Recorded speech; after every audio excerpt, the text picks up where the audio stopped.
Et voilà, 11 points d'avance pour le Barça, enfin provisoirement, après une victoire assez importante, hein, une victoire très très importante à Villarreal, dans un match compliqué, dont enfin, toujours les matchs Villarreal-Barcelone et certainement à Villarreal sont très très compliqués pour n'importe quelle équipe, hein. Le Villarreal n'est pas une équipe facile, mais le Barça qui s'en sort, en Barcelone en mode champion. C'est vraiment une équipe qui, malgré des difficultés, malgré des occasions ratées, ils arrivent toujours à s'imposer et restent sur une série vraiment assez impressionnante.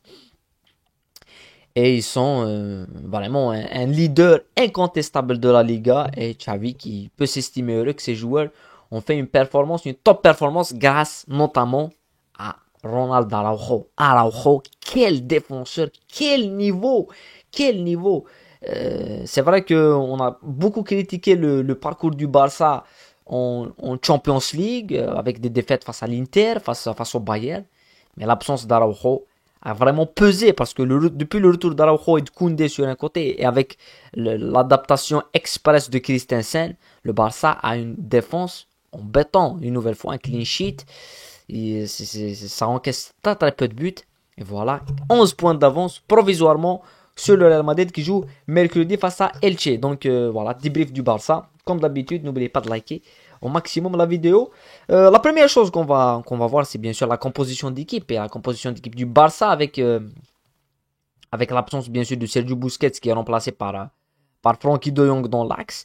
Une compo plutôt logique. Aussi l'absence de Dembélé qui est remplacé par Gavi. Donc une attaque Gavi, Lewandowski et Rafinha. Sinon que du classique au milieu de terrain avec la présence une nouvelle fois pour une fois de titulaire de caissier avec Pedri au milieu dans un 4-3-3 qui est plutôt un 4-4 un 4 euh, un 3-4-2 on peut dire parce que ça permet plus à Gavi de rentrer dans l'axe et pour laisser un couloir pour le joueur de percussion qui est Baldé parce qu'on a entendu Xavi parler un petit peu de la différence entre euh, Baldé et Jordi Alba. Et la différence, elle est un peu plus technique. C'est-à-dire que Jordi Alba, c'était plus un joueur de passe. Et on l'a vu face à Séville. C'était un joueur qui était toujours dans la dernière passe et même buteur. Et dans un joueur de percussion et un joueur d'espace, t'as Baldé qui est tout simplement l'une des révélations un petit peu du Barça cette saison avec sa capacité à manger les espaces, à éliminer, à créer du surnombre. Et c'est pour ça qu'il a été utilisé, malgré que le score était seulement de 1-0. Mais on a vu une équipe du Barça assez présente sur beaucoup, beaucoup de ballons et sur beaucoup, beaucoup de situations où Baldi il a amené cette percussion, où il a toujours été, proposé quelque chose euh, en matière de soutien offensif. Et malheureusement, ce qui a posé problème au Barça, ce qui pose problème au Barça depuis des années, depuis le départ de Messi, si on peut dire ça, même avec l'arrivée de Lewandowski, c'est le nombre d'occasions qui sont pas c'est pas à négliger le nombre d'occasions ratées par le Barça et le symbole un petit peu de cette inefficacité offensive on l'a vu face à Bilbao face à Séville c'est difficile de marquer le premier but et aujourd'hui et même face au Betis le synonyme c'est que c'est Pedri une nouvelle fois qui te débloque la situation on l'a vu face à Getafe. C'est Pedri aussi qui débloque son septième but de la saison. Donc, c'était un très très bon choix de choisir Baldé. Parce qu'on a vu de l'autre côté, il y a quand même un entraîneur qu'on connaît très bien. Hein. Côté barcelonais, on le connaît, on l'oubliera jamais. C'est Kiki Setien. Hein, Kiki Setien, c'est quand même un entraîneur avec une sacrée philosophie, mais un manque terrible en matière de coaching dans les grands clubs. Et qui se tient quand tu le vois, pour un supporter du Barça. Et on a débriefé le match en plus. Vraiment, on a vraiment débriefé le match. Le 8-2 face au Bayern. Il était sur le bon.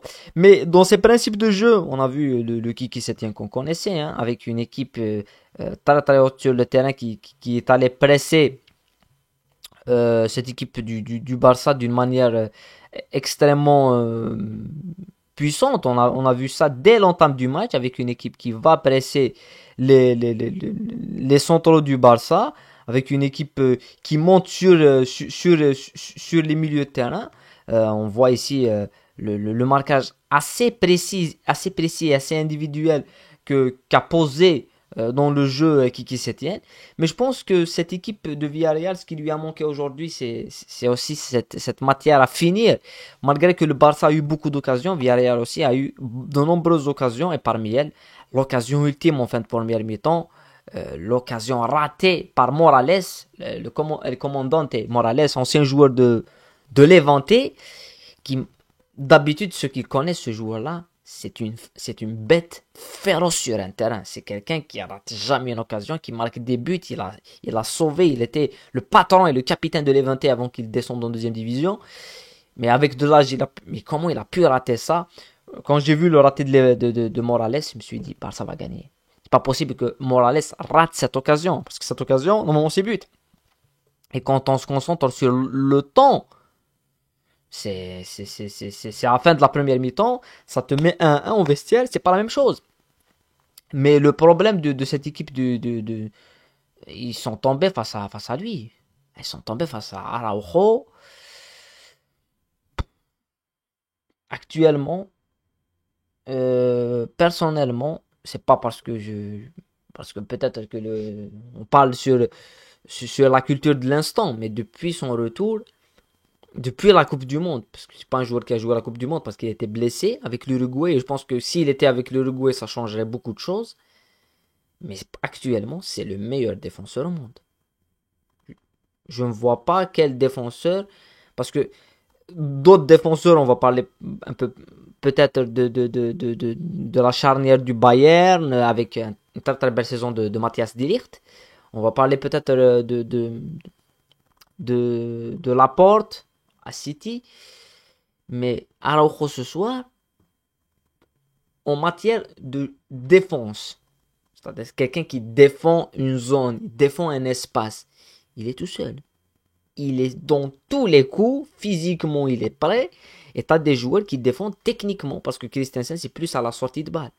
Mais le match qu'il fait le sauvetage qu'il a fait face à l'Atlético Madrid, le match qu'il fait face au Real Madrid, où on a parlé de Real Madrid, on a parlé de la puissance de Vinicius, il t'a rendu Vinicius inexistant dans le match. Donc, cette puissance que dégage ce joueur-là, c'est pour moi le meilleur défenseur actuellement au monde. Et le Barça peut s'estimer heureux d'avoir ce joueur. Ils peuvent s'estimer heureux parce qu'il est vraiment monstrueux. Après, bien sûr, le Barça a aussi une autre pépite, le buteur Pedri. On a parlé un petit peu de Pedri, mais le Barça vraiment a raté beaucoup d'occasions. Ils auraient pu finir mieux le match, ils auraient pu tuer le match, ils auraient pu... voilà, c'est pas logique qu'un match avec autant de situations et avec autant d'espace laissé par Villarreal se termine seulement 1-0. Mais l'essentiel est fait. Victoire du Barça, 11 points d'avance provisoirement, parce qu'en cas de victoire du Real, on reviendra à 8 points. Et 8 points, c'est beaucoup dans le championnat d'Espagne. Et 8 points, c'est le Barça a presque assuré le titre, parce que il y aura une suite de Classico, et le Classico retour, ça sera au Camp Nou. Et tu auras des matchs les plus difficiles, tu les as gérés. Tu auras des matchs les difficiles, tu les auras à domicile, comme la Real Sociedad, tu l'auras à Camp Nou. Et le Real Madrid aura des matchs compliqués, hein. Ils auront l'Atlético, ils auront Betis. Donc, cette pression aussi, et le Barça, par rapport au Real Madrid, certes, il joue l'Europa League dans un match aussi plus, plus puissant que celui du. Personnellement, l'affiche, c'est pas moi qui le dis, on le voit un peu partout. L'affiche d'Europa League by Manchester United, on a débriefé Manchester United, on a vu leur niveau. Et le Barça, actuellement, c'est un peu plus palpitant que Liverpool, qui est vraiment d'un niveau médiocre, et le Real Madrid. Donc, est-ce qu'ils vont pas laisser de l'énergie en Europa League? Je pense oui, mais par rapport à la Ligue des Champions, c'est un autre niveau. Mais voilà, 11 points. Le job est fait pour le Barça. Et maintenant, il faut se concentrer en espérant peut-être le retour de Sergio Busquets et de Dembélé pour le choc d'Europa League face à Manchester United. Voilà. On arrive à la fin du débrief. On se retrouve dans d'autres débriefs, bien sûr, dans d'autres matchs. Et dans une vidéo pronostic Ligue des Champions avec Bayern, PSG et d'autres matchs comme Chelsea et Dortmund. Très très bon match. Pronostic. Ben, jusque là, portez-vous bien et à bientôt. Merci beaucoup.